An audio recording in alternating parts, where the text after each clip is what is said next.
नमस्कार, न्यूज 18 राजस्थान पर आपके पसंदीदा डिबेट शो 5 के प्रहार में आप सभी का बहुत स्वागत। मैं हूं आपके साथ हेमंत कुमार। आज का मुद्दा है नकल माफिया पर लगाम कब, क्योंकि जयपुर के कई सेंटर्स पर राष्ट्रीय बीज निगम की ऑनलाइन परीक्षा में नकल के बाद प्रदेश में घमासान मचा हुआ है। इस मामले को लेकर पीसीसी चीफ गोविंद सिंह डोटासरा ने भजनलाल सरकार पर निशाना साधा था और इसके बाद संसदीय कार्य मंत्री जोगाराम पटेल ने जवाब देते हुए कहा कि ये पेपर लीक नहीं हुआ है, नकल माफिया ने कंप्यूटर हैक करके नकल कराने की कोशिश की थी। इसके बाद डोटासरा ने फिर से मंत्री जोगाराम पटेल पर पलटवार किया। पीसीसी चीफ गोविंद सिंह डोटासरा ने कहा कि अगर पेपर लीक रोकने में भाजपा की सरकार विफल रही है और इसी वजह से अपनी नाकामी छिपाने के लिए झूठ का सहारा लेकर के अनुपयुक्त बयानबाजी कर रही है, पेपर लीक को जोगाराम पटेल ने कांग्रेस का प्रोपेगेंडा करार दे दिया है।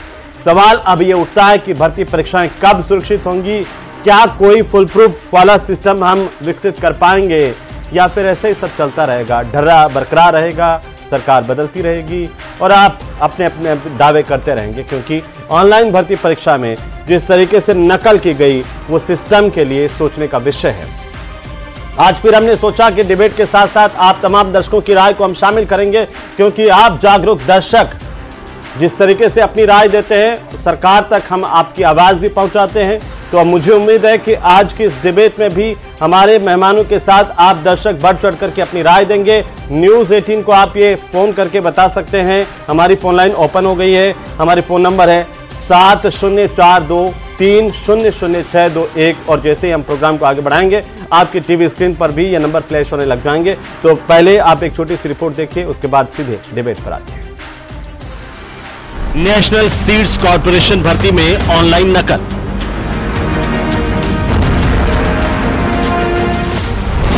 छह अभ्यर्थियों समेत 14 गिरफ्तार, कई रडार पर। कंप्यूटरों को हैक करके हो रही थी नकल। इस संदर्भ में हमने जगह जगह पर कार्रवाई करके कुल 14 लोगों को हिरासत में लिया है, जिसमें सेंटर अधीक्षक भी है जो कैंडिडेट्स को कैनवास करके इस तरह का मैल प्रैक्टिस के लिए तैयार करता वो भी है। डोटासरा बोले पेपर लीक रोकने में विफल रही सरकार। बीजेपी का जवाब, पेपर लीक कांग्रेस का प्रोपेगेंडा। कांग्रेस का प्रोपेगेंडा है कि ये पेपर लीक है, जबकि उनको यही नहीं जानकारी कि पेपर लीक क्या होता है और नकल करते हुए पकड़ना क्या होता है। नकल माफिया पर लगाम कब? तो ये 5 तारीख को परीक्षा हुई थी नेशनल सीड्स कॉर्पोरेशन की एग्री ट्रेनी भर्ती परीक्षा, और इसमें जिस बड़े पैमाने पर नकल गैंग सक्रिय रही उससे तो ये सोचने पर ही मजबूर होना पड़ रहा है कि सरकार चाहे लाख दावे कर ले, नकल माफिया पर अंकुश नहीं लग पाएगा। नकल माफिया हर सिस्टम में सक्रिय है, कुछ 2-4 गिने चुने लोग पकड़ने तो क्या होता है, मगरमच्छ तो दूर ही हैं। आज चर्चा करेंगे मेहमानों से और सबसे पहले परिचय करवा दो। विकास सोमानी हमारे साथ जुड़ चुके हैं, भारतीय जनता पार्टी के प्रवक्ता हैं, और प्रतीक सिंह हमारे साथ हैं, कांग्रेस पार्टी के प्रवक्ता। एसपी मित्तल साहब हमारे साथ हैं वरिष्ठ पत्रकार के तौर पर, और भी मेहमान हमारे साथ जुड़ेंगे जिसमें साइबर सिक्योरिटी एनालिस्ट को भी हम जोड़ने की कोशिश करेंगे। बहुत स्वागत है आप तमाम मेहमानों का। चर्चा की शुरुआत करें उससे पहले हमारे सम्मानित दर्शक का एक कॉल है, वो क्या कहना चाहते हैं हम सुन लेते हैं। जोगाराम जी हमें फोन कर रहे हैं। जोगाराम पटेल नहीं है, मंत्री जोगाराम जी हैं। जोगाराम जी, बहुत स्वागत है आपका न्यूज 18 राजस्थान पर। क्या कहना चाहते हैं नकल को लेकर के और जो माहौल बन रहा है प्रदेश में लगातार उस पर? बोलिए। हेलो। हाँ, सुन रहे हैं जोगाराम जी, बोलिए। मैं बाड़मेर से बोल रहा हूँ जी। ये जो नकल गिरोह, ये नकल जो हो रही है ना, हाँ, उसके अंदर सबसे 2-3 बातें हैं। अगर सरकार और प्रशासन जी अगर सक्रिय हो जाए और वो मन लगा के अगर रोकने का प्रयास करे तो किसी भी तरह से कोई भी सेंटर पे नकल नहीं हो सकती जी। डमी कैंडिडेट जो बैठते हैं ना जी, उनकी जांच नहीं होती है। परीक्षा भवन में एक परीक्षक के पास में 20-25 कैंडिडेट होते हैं, वो उनको अच्छी गंभीरता से चेक करे तो वो नकल की कोई गुंजाइश नहीं रहेगी। अब लेकिन अब जोगाराम जी आपकी बात भी ठीक है, लेकिन जब ये नकल माफिया में सेंटर अधीक्षक ही पकड़ा जाए तो फिर किस पर भरोसा करें? मुझे तो समझ में ही नहीं आता है कि क्या करें। लेकिन उम्मीद की जानी चाहिए कि आपकी बात सरकार तक और सिस्टम तक पहुंचे ताकि फुल प्रूफ सिस्टम तैयार हो सके नकल को लेकर के। बहुत शुक्रिया हमें कॉल करने के लिए। बाकी दर्शक जैसे जैसे कॉल करेंगे हम लेते रहेंगे, लेकिन एक एक टिप्पणी जो है अब वो सबसे पहले हम ले लेते हैं। हमारे साथ साइबर सिक्योरिटी एक्सपर्ट भी आ गए हैं, मुकेश चौधरी साहब, आपका भी बहुत स्वागत है। बाकी मेहमानों के साथ साथ प्रतीक जी, सबसे पहले आप इसे शुरुआत करते हैं। क्या कहना चाहते हैं नकल को लेकर के, क्योंकि गिरफ्तारियां हुई है इस एग्जाम में भी, नेशनल सीड्स कॉर्पोरेशन की एग्री ट्रेनी भर्ती परीक्षा पर भी। पिछले एक साल के अंदर अगर हम बात करेंगे तो राज्य सरकार ने तो कोई बड़ी परीक्षाएं मेरे ख्याल में कराई नहीं है, लेकिन केंद्र सरकार की भी जो अलग अलग परीक्षाएं हुई हैं, चाहे नेट यूजीसी की बात कर लीजिए, नीट की बात कर लीजिए, अभी जो एग्री वाली जो परीक्षा हुई है इसकी बात कर लीजिए, सारे के सारे पेपर लीक और नकल माफिया उसके अंदर आप देख लीजिए कि एक्टिव है। और एक्टिव नहीं है, सक्रिय होने के साथ साथ आप देखिए कि एक पूरा गैंग चल रहा है और गैंग के छोटी छोटी टिप्पणी रखेंगे। मैं आता हूं, ये आपने बड़ी बात कही है कि अभी भी प्रदेश के अंदर नकल माफिया लगातार हर परीक्षा में सक्रिय है, वो हमें दिखता है और उस पर हम आगे बढ़ेंगे। लेकिन एक और दर्शक हमारे साथ हैं, मणिलाल पाटीदार जी हमारे साथ हैं। मणिलाल जी नमस्कार। हाँ जी बोलिए। हाँ जी बोलिए, क्या कहना चाहते हैं? हाँ जी बताइए। हाँ जी, मैं डूंगरपुर से बोल रहा हूँ जी। मैं दोनों ही पार्टियों को कसूरवार मानता हूँ सर जी। दोनों ही पार्टियों को मैं मानता हूँ। सरकार ध्यान नहीं देती है, पेपर लीक होते हैं, नकल होती है। तो सरकार तो कह रही नकल हो ही नहीं रही। सरकार तो कह रही जब से हम सरकार में आए कोई नकल वकल सब हमने गैंग को अंदर डाल दिया है, कोई हो नहीं रही है। है पाटीदार जी?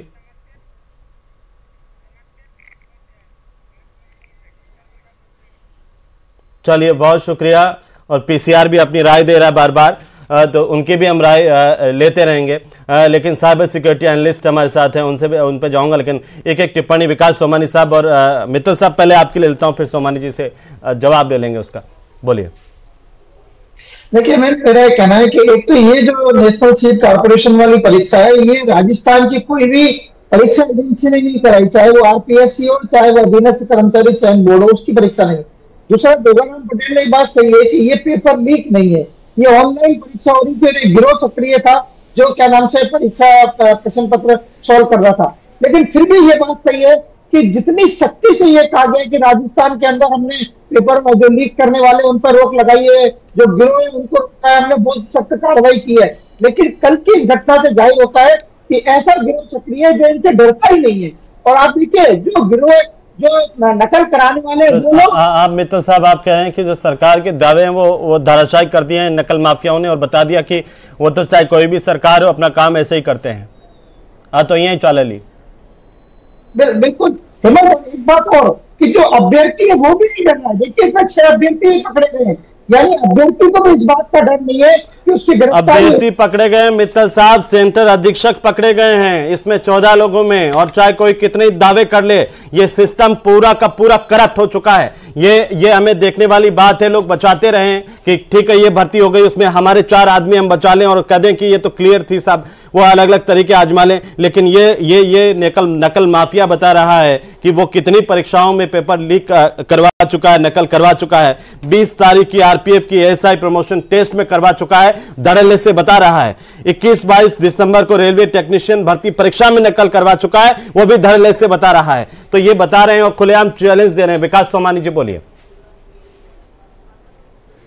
हेमंत जी, जिस तरह से पेपर नकल माफिया जो है नए नए तरीकों से इजाद करके, जैसे ब्लूटूथ के माध्यम से और ऑनलाइन हैक करके जो कार्य कर रहे थे, पुलिस मुस्तैद होते हुए और एसओजी मुस्तैद होते हुए, जिस तरह से एटीएस ने इन्होंने सबने कार्रवाई की है, जिस दिन एग्जाम हो रहा है उसी दिन तीसरी पारी के पेपर के समय ये गिरफ्तारियां होना शुरू हो गई और 6 सेंटर पे छापे मार दिए गए। तो आप ये मान के चले कि राजस्थान का पूरा पुलिस तंत्र पेपर लीक माफियाओं के खिलाफ लगातार कार्रवाई कर रहे हैं और 7 से अधिक माफिया और लगभग 400 के लगभग प्रत्यक्ष रूप से बुलडोजर कब चलाएंगे इन पर? ये Vaidik college Mansarovar, IT infra Kukas, heritage Vayuna school Khatipura, JNM nursing college Kalwar, इन पर कब बुलडोजर जाएगा? Lawrence school Mansarovar, Tagore Bharati school बड़ी चर्चाओं में रही है, कांग्रेस राज में भी चर्चाओं में थी, आपके राज में भी नकल में 1 नंबर पर चलती है सर। अभी तक आपका बुलडोजर उधर नहीं गया। जी, जिस तरह के जो बुलडोजर और जो समस्त कानूनी प्रावधान है, आप देखें कि सार्वजनिक परीक्षा अनुचित साधन रोकथाम अधिनियम 2024 जो केंद्र सरकार द्वारा पास किया गया था, उसमें इन सभी, चाहे सेंटर के जो चलाने वाले हैं, चाहे वो भर्ती कराने वाले सदस्य हैं, उन सबके प्रावधान दिए गए हैं और उनकी धारा 10, 11 में और 9 में नॉन कंपाउंडेबल किया गया है। तो जिस धाराओं में पहले मुकदमे दर्ज होते थे और वर्तमान में जो मुकदमे दर्ज होंगे, तो आप ये मान के चलें कि सजा से कोई बचेगा नहीं और पेपर लीक माफियाओं के खिलाफ सख्त से सख्त कार्रवाई होगी। और भारतीय जनता पार्टी की सरकार, और आप जो कहते हैं कि हमने फुल प्रूफ बना दिया है, तो ये लगता नहीं है कि हमारा सिस्टम फुल प्रूफ हो पाया है। उसमें तो लग रहा है कि सेंधमारी बार बार हो रही है। मैं एक बात कहना चाहूंगा, एक लाइन बोलना चाहूंगा कि माननीय मुख्यमंत्री भजनलाल शर्मा जी ने जब से शपथ ली, उसके बाद से आप देखें कि पेपर लीक माफिया जिस प्रकार से सेंटरों से पेपर गायब होते थे और जो कांग्रेस सरकार में जिस तरह से जो मुख्यमंत्री परीक्षा का 1-1.5 महीने पहले पेपर ले गए थे, सबको पता है, बच्चे को निकाल करके ले गए थे, क्या कर लिया आपने? गिरफ्तारी हो गई और जिलों में अपॉइंटमेंट दे रहे थे, वो तो कोर्ट ने स्टे दिया है, क्या कर लिया सर? दावे होते हैं, लेकिन आज जो कार्रवाई है वो कानून है, लेकिन नए जो कानून नहीं सर, ये बार-बार वाली बात, भारतीय जनता पार्टी की सरकार लगातार कार्य कर रही है। कुछ कहना चाह रहे हैं? और मैं आपको हेमंत जी विश्वास दिलाता हूं, न्यूज 18 के माध्यम से आप देखें, मैं आपको कहना चाहूंगा, बार-बार मछली की बात तो नहीं करेंगे, लेकिन जो दोषी, जो आरोपी किसी भी माध्यम से अगर वो इस तरह से लिप्त हैं, तो आप ये मान के चलें कि माननीय मुख्यमंत्री भजनलाल शर्मा जी स्पष्ट रूप से कह चुके हैं, पेपर लीक माफिया, भ्रष्टाचार को चाहे विभिन्न प्रकार के एजेंसियां हैं, ईडी, सीबीआई, और लगातार कार्य करेगी। राजस्थान के एसओजी, एटीएस और जो एसआईटी का गठन लगातार गिरफ्तार होंगे। जी बोलिए। हेमंत भाई, मैं ये कह रहा हूं कि पिछले 1 साल के अंदर राजस्थान की सरकार ने वैसे तो कोई बड़ा पेपर कराया नहीं है, लेकिन मैं सोमानी जी से पूछ लेता हूं, अलवर में एनसीसी का C ग्रेड का पेपर लीक हुआ था पिछले साल में, उसके खिलाफ क्या कार्रवाई की? और शेखावटी विश्वविद्यालय के अंदर पेपर लीक हुआ था, उनके खिलाफ क्या कार्रवाई की? बताइए। कोई ज्यादा बड़ा पेपर तो कराएंगे, लेकिन छोटे लगातार जब बताओ गिरफ्तारी हो रही है, विभिन्न एजेंसियां गिरफ्तार कर रही है, जब सजा का टाइम आएगा जो कानूनी कॉलेज के अंदर होता है, एनसीसी C ग्रेड छोड़िए, बड़े बड़े एग्जाम हो रहे हैं। आप तो ऐसा ही, अरे सर आपके टाइम में ऐसा ही भर्ती परीक्षा के पेपर में भी आप नेताओं ने आकर के बोला था कि पेपर लीक नहीं हुआ है। मैं तो नहीं हुआ, जब भी तो कोई कार्रवाई नहीं हो रही है, अगर कोई होता बोला था ना सर, जनता ने आपको बता दिया था, आपको बोलने का अधिकार नहीं। प्रतीक जी, आप किस दोनों जिम्मेदार हैं, कांग्रेस बीजेपी इसके लिए दोनों जिम्मेदार हैं। मुकेश चौधरी जी साइबर एक्सपर्ट हैं, साइबर सिक्योरिटी एनालिस्ट हैं मुकेश जी हमें बताइए कि ये जो ऑनलाइन परीक्षाएं हो रही हैं वो कितनी सेफ हैं और कैसे हम इसको फुल प्रूफ कर सकते हैं? 2 चीजों पर मैं ध्यान दिलाना चाहता हूं, एक तो नेट बूट ऑपरेटिंग सिस्टम और दूसरा है विंडोज से जो परीक्षाएं होती है, क्या डिफरेंसेस है? थोड़ा संक्षेप में हमें समझाइए। अगर आसान शब्दों में समझें आप तो ऐसा है कि नेट बूट से जब आप बूट करके एग्जाम देते हैं या एग्जाम कंडक्ट कराया जाता है तो कोई अन्य सॉफ्टवेयर जो है वो डायरेक्टली रन नहीं हो पाता है। विंडोज अगर ऑपरेटिंग सिस्टम या कोई अन्य ऑपरेटिंग सिस्टम है वो ऑपरेटिंग सिस्टम चलता है तो उसके अंदर कोई दूसरा सॉफ्टवेयर चलने का प्रावधान बन सकता है, उसकी पॉसिबिलिटीज बनती है और ये हमने मल्टीपल एग्जाम्स के अंदर चीटिंग के केसेस में देखा भी है जी। मतलब मैं इन्वेस्टिगेशन टीम का पार्ट भी रहा हूं जिसके अंदर मैंने खुद ने भी देखा है कि अच्छा ठीक है, अगर विंडोज या कोई दूसरा ऑपरेटिंग सिस्टम है अगर वो चल रहा है तो जैसे इस एग्जाम में भी हुआ था कि एनीडेस्क या टीम व्यूवर इस तरीके के जो सॉफ्टवेयर हैं जो आमतौर पर काम में लिए जाते हैं रिमोटली कंप्यूटर का कंट्रोल लेके उस पर एग्जाम देने के लिए जी। तो ये एक मेजर डिफरेंस रहता है कि सॉफ्टवेयर कोई चल पाएगा या नहीं चल पाएगा जी। एक मैं चाहता हूं कि आप कम से कम हमें एक सुझाव दें कि सिस्टम को फुल प्रूफ कैसे बनाएं। साइबर सिक्योरिटी के एनालिस्ट होने के नाते जितने भी ऑनलाइन एग्जाम सरकारों की तरफ से सिस्टम की तरफ से हो रहे हैं उनमें इस तरह से आसानी से क्या हैक संभव है और क्या कैसे उनको हम फुल प्रूफ बना सकते हैं ताकि हम कह सकें, हमारे युवाओं को भरोसा दे सकें कि ये जो है ईमानदारी के साथ, निष्पक्षता के साथ एग्जाम हुआ है। सबसे पहले तो इसके अंदर हमने पहले एक बार हमने कोशिश भी किया था, मैं पुलिस कमिश्नरेट में as a chief cyber crime consultant था, उस टाइम पे हमने प्रयास भी किए थे बट वो सक्सेसफुल हुए नहीं समहाउ।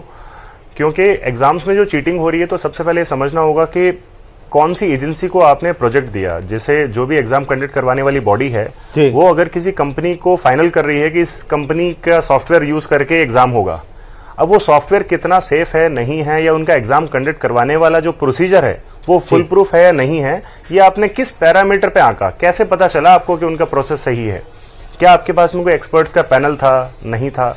तो सबसे पहला क्राइटेरिया यहीं से शुरू हो जाता है कि एग्जाम कंडक्ट करने का जो प्रोसीजर है या जिस कंपनी के थ्रू एग्जाम करवाया जाए वो आपने सही चयनित की है नहीं की है, यहां से शुरू होता है।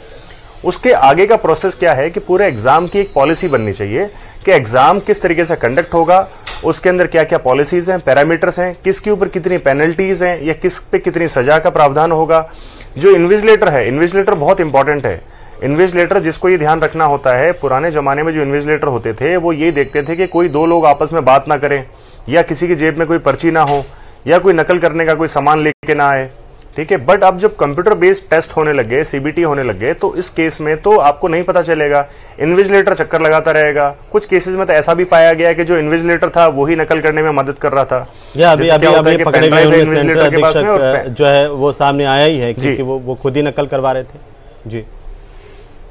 हाँ, तो सेंटर जो जिसके पास सेंटर होता है, अगर हम सेंटर की बात करें, जो सेंटर ले रहा है वो किराए पे एक सेंटर लेता है किसी ऑर्गेनाइजेशन का, किसी इंस्टीट्यूट का। अब किराए पे जो सेंटर लेगा उसके पास खुद के कंप्यूटर नहीं है तो वो second hand computer systems purchase करेगा। अब 500 या 400 कंप्यूटर उसने खरीदे हैं तो उसकी अच्छे खासी कॉस्ट लग जाती है। तो काफी केसेस में देखा गया है कि बहुत ज्यादा प्रॉफिट मेकिंग काम है नहीं है, और वो सेंटर लेने के लिए भी आपको पैसे देने पड़ते हैं सिस्टम में कहीं ना कहीं। अब कुल मिला के जब वो प्रॉफिटेबल नहीं होगा तो वो जाएगा इसी तरीके से पैसे बनाने के लिए कि हर एक कैंडिडेट को एग्जाम में नकल करने के नाम पे मैं पैसे कमाऊं वहां से। तो अधिकतर लोग यही काम कर रहे होते हैं, पैसा मार्केट से उठाते हैं, लोन पे उठाते हैं, ब्याज पे उठाते हैं, और इसमें इसको एज ए बिजनेस करना स्टार्ट करते हैं। आपने सुझाव दिए काफी महत्वपूर्ण, मैं उम्मीद करता हूं कि सोमानी साहब इसको सुन रहे होंगे और सरकार तक भी पहुंचाएं। मित्तल साहब कुछ पूछना चाह रहे हैं आप मुकेश चौधरी साहब से, कुछ कहना चाह रहे हैं? बिल्कुल, ये जो मुकेश चौधरी साहब ने जो बात कही है वो बिल्कुल सही बात है कि ये जो कंप्यूटर फर्म होती है जो परीक्षा करवाती है उनके बारे में कोई जांच पड़ताल का सिस्टम किसी भी परीक्षा एजेंसी के पास नहीं है। और ये बात सही है कि पुराने कंप्यूटर काम में लेते हैं जिसकी वजह से भी ये हैंग हो सकते हैं या ऑनलाइन सिस्टम उनका ब्रेक हो सकता है। तो सर जब नेट बूट ऑपरेटिंग सिस्टम ऐसा है जिस पर कोई दूसरा सॉफ्टवेयर काम नहीं करता है तो हमारी सरकारें सिस्टम उसको क्यों नहीं यूज करती हैं? बस एक बात और यह कहना चाहता हूं कि पिछली बार जब क्या नाम से कांग्रेस के शासन में जब बहुत सारे पेपर इस तरह से लीक हुए या आउट हुए तो अशोक गहलोत साहब ने जो मुख्यमंत्री थे उन्होंने कहा कि हमने बहुत सख्त कानून बना दिया, अब नहीं होगा। और अभी भी ये हमारे दर्शक हैं, मैं मित्तल साहब आपको थोड़ा सा रोक रहा हूं। मांगीलाल बिश्नोई जी जोधपुर से हमें फोन कर रहे हैं, नियमित दर्शक हैं मांगीलाल जी हमारे न्यूज 18 राजस्थान के। मांगीलाल जी स्वागत है आपका, बताइए क्या कहना चाहते हैं आप? हेलो मांगीलाल जी, तो लगता है कि फोन कट गया है, मांगीलाल जी का फोन कट गया है। मुकेश चौधरी साहब, मेरा सवाल जो मित्तल साहब से किया था वो आपसे है कि जब आप कह रहे हैं कि नेट बूट ऑपरेटिंग सिस्टम जो पूरा निष्पक्ष होता है, उसमें हर कोई सॉफ्टवेयर काम नहीं करता, उसको हैक नहीं किया जा सकता है, तो फिर उस सिस्टम को दरकिनार करके विंडोज से पेपर लेने का ये सरकारें क्यों जोखिम उठाती है जब उनको पता है कि ये सुरक्षित नहीं है? सर पहले तो ये समझना होगा यहाँ पे कि जो हम सिस्टम की बात कर रहे हैं, मैंने अभी तक ये नहीं कहा कि नेट बूट वाले सिस्टम के थ्रू एग्जाम में चीटिंग या नकल नहीं हो सकती, ठीक है जी। ये जस्ट हमने उस टाइम पे कंपैरिजन किया था कि विंडोज बेस्ड जो कंप्यूटर्स जो एग्जाम सिस्टम होगा, ये ऑपरेटिंग सिस्टम बेस्ड होता है, उसमें बहुत आसानी से हो सकता है, और नेट बूट जो होता है सिस्टम उसके अंदर कोई सॉफ्टवेयर इंस्टॉल करके सॉफ्टवेयर रन नहीं किया जा सकता, ये डिफरेंस है। जैसे टीम व्यूअर के जरिए अक्सर नकल हमने देखी है, एमी एडमिन ऐप है कोई, उसके जरिए भी नकल देखिए, तो ये सब नेट बूट पर काम नहीं करते हैं जी। ये सब जो है वो नेट बूट के टाइम पे काम नहीं करेगा क्योंकि ऑपरेटिंग सिस्टम बूट ही नहीं होता। ओके, ऑपरेटिंग सिस्टम चलता ही नहीं है, बूट होना मतलब स्टार्ट होना जी। तो ऑपरेटिंग सिस्टम अगर चलेगा ही नहीं तो जब तक ऑपरेटिंग सिस्टम चालू नहीं होगा तब तक सॉफ्टवेयर नहीं चलेंगे जी। तो उसमें इन सॉफ्टवेयर के माध्यम से अशोक जी उनको ले लेता हूं। अशोक जी स्वागत है, क्या कहना चाह रहे हैं, जल्दी से पूछिए। मैं ये कहना चाह रहा हूँ कि ये जो सरकारें दोनों हैं जी, जो भी सरकारें दोनों हैं ये, हाँ, चाहे कांग्रेस हो चाहे बीजेपी हो, सब लोग ये कह रहे हैं कि हमने ये कर दिया, ये कर दिया, ये कर दिया। जी, उन लड़कों के साथ में या उन विद्यार्थियों के साथ में कितना कुठाराघात होता है। ये कह रहे सिस्टम हमारा बहुत मजबूत है, तब ये है वो है, तो सिस्टम को सामने देख के सर क्यों नहीं बात ये करते हैं कि भाई ये जो चीज है जी आप देखिए खुद ही। ठीक है अशोक जी, बहुत शुक्रिया आपने हमें फोन किया है। प्रतीक जी, सबसे पहले तो दोनों पार्टियों पर ये सवाल उठा रहे हैं दर्शक, सभी प्रदेश के नौजवान युवा बड़े पीड़ित हैं, बड़े परेशान हैं नकल माफिया से, पेपर लीक से। तो प्रतीक जी आप भी पहले जवाब दीजिए, उसके बाद में सोमानी साहब से लूंगा।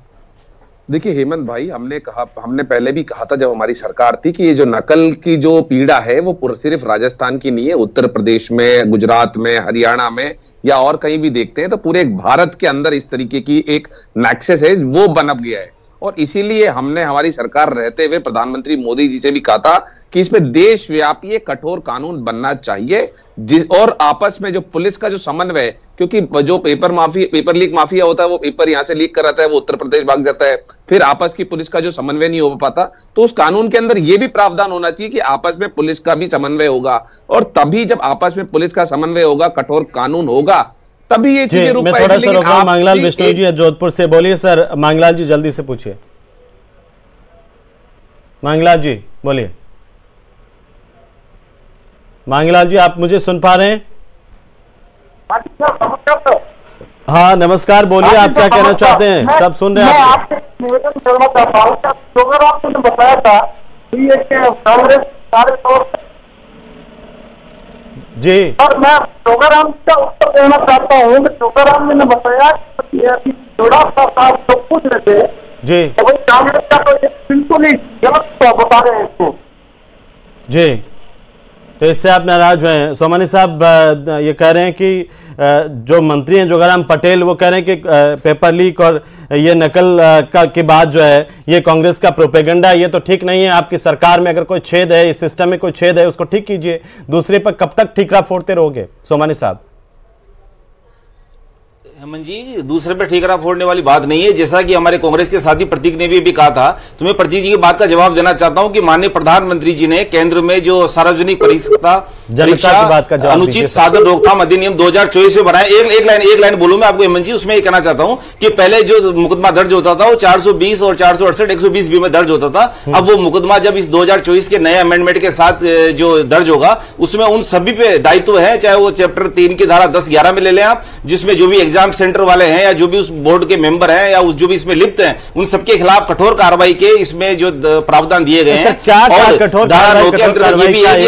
लेकिन मैं आपसे कहना चाहूंगा, सुनिए ना सर, ऐसा ही भर्ती परीक्षा में कठोर कार्रवाई हुई, जेल में डाले, पेपर लीक के पूरे सबूत मिले, वो छूट करके आ गए, वो जा रहे हैं ज्वाइन करने नौकरी वापस। क्या कठोर कार्रवाई हो रही है सर? हेमंत जी मैं आपसे कहना चाहूंगा, आप सुनिए, वो जब ज्वाइन करने जाने से पहले सस्पेंड हो गए। मैं आपको ये कहना चाहूंगा जो कानूनी प्रावधान है उसके अंतर्गत जब गिरफ्तारियां होती है, गिरफ्तार पुलिस प्रशासन गिरफ्तार के बाद जो कानूनी प्रावधान भरी नहीं हुए हैं वो सिर्फ जमानत नहीं होगी सर, सस्पेंड वापस लग जाता है। सरकार उसको जितने दिन सस्पेंड रहती है उसकी पूरी भरपाई, पूरी सैलरी देती है।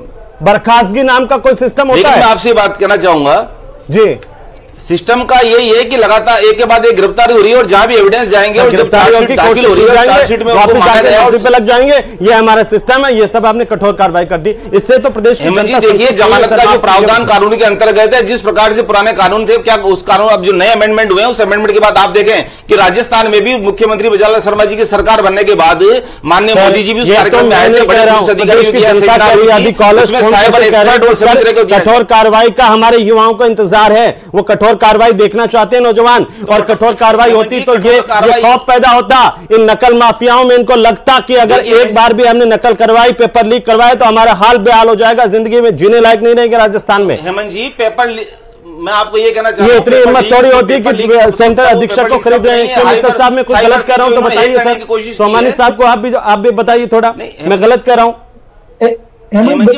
लेकिन मैं ये कहना चाहूंगा उस पुलिस अधिकारियों के जिन्होंने एग्जाम के दौरान इनको गिरफ्तार किया है, चाहे एटीएस हो, एसओजी हो और तमाम वो एजेंसियां हैं, चाहे वो पुलिस थाना अधिकारी हो, जिन्होंने जो गिरफ्तार किया उनकी हौसला अफजाई, उन्होंने एग्जाम के दिन गिरफ्तार किया है।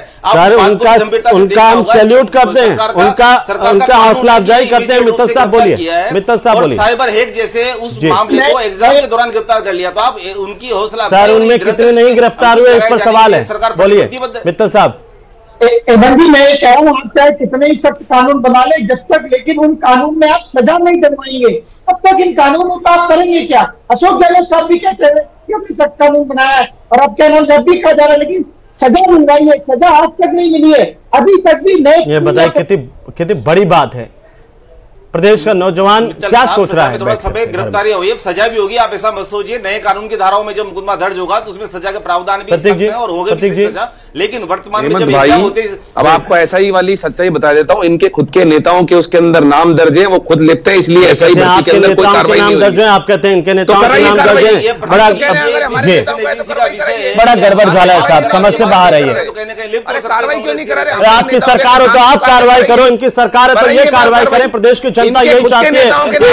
एक दूसरे पर टिकरा मत फोड़िए। बहुत शुक्रिया इस चर्चा में शामिल होने के लिए। प्रदेश का नौजवान ये देख रहा है, सरकार की तरफ आशा भरी, उम्मीद भरी किरण की तरह से देख रहा है कि जनाब कार्रवाई कीजिए, ये सिस्टम फुल प्रूफ कीजिए, जिसका भरोसा उठता जा रहा है, ना केवल उठता जा रहा है बल्कि उठ गया है लोगों का, क्योंकि जैसे जैसे नकल माफिया